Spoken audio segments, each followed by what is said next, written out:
Hi అండి, అందరికీ నమస్తే. నేను మీ సునీల్ మద్దాల.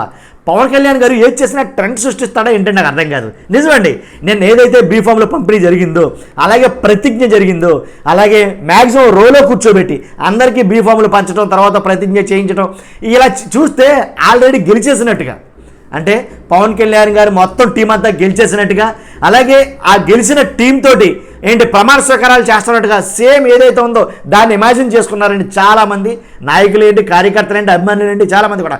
అక్కడ ఏం జరిగిందంటే కనుక అన్నింటిలో నచ్చిన అంశం ఏంటంటే కనుక రాష్ట్ర ప్రజల ముందు ప్రమాణ స్వీకారం చేయటం. ఇది కొత్త ట్రెండ్ అని నేనైతే అంటాను అనమాట.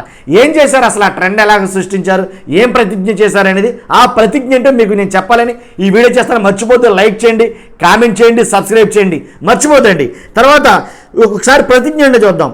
3 కాలాల ప్రకృతి ఆశీస్సులతో, తరగని సహజ వనరులతో, సుదీర్ఘ సాగర తీరంతో, సకల సంపదలకు నెలవైనది ఆంధ్రప్రదేశ్.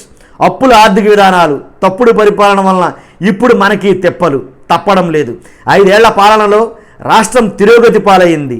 మనమంతా కలిసికట్టుగా నడుం బిగించి మళ్ళీ మన అన్నపూర్ణ ఆంధ్రప్రదేశ్ను పునర్నిర్మించుకోవాల్సిన అవసరం ఎంతైనా ఉంది. ప్రజాస్వామ్యంలో ప్రజలే ప్రభువులు కనుక వారికి జవాబుదారీగా ఉంటూ పారదర్శక పాలనను అందించాల్సిన కర్తవ్యం రాజకీయ వ్యవస్థది. తెలుగువారి జీవన రేఖ పోలవరం పూర్తి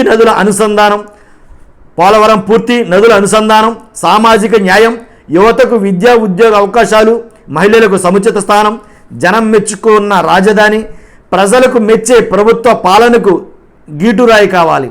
మన లక్ష్యమైన ప్రతి చేతికి పని, ప్రతి చేనుకు నీరు అందించడం ద్వారా వలసలు పస్తులు లేని వికసిత ఆంధ్రప్రదేశ్ ఆవిష్కరణకు భూమిక సిద్ధం చేయడమే మన అందరి ఉమ్మడి బాధ్యత.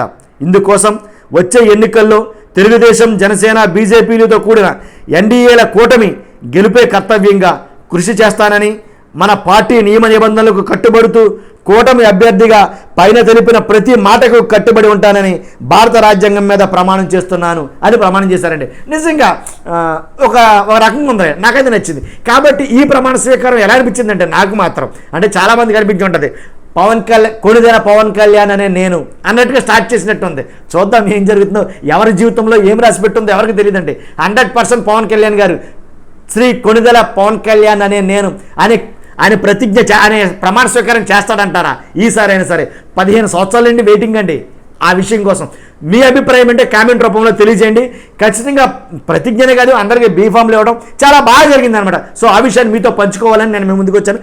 మర్చిపోద్దు, ఈ విషయం ఖచ్చితంగా లైక్ చేయండి, సబ్స్క్రైబ్ చేయండి, కొత్త వాళ్ళైతే షేర్ చేయండి. Thank you very much.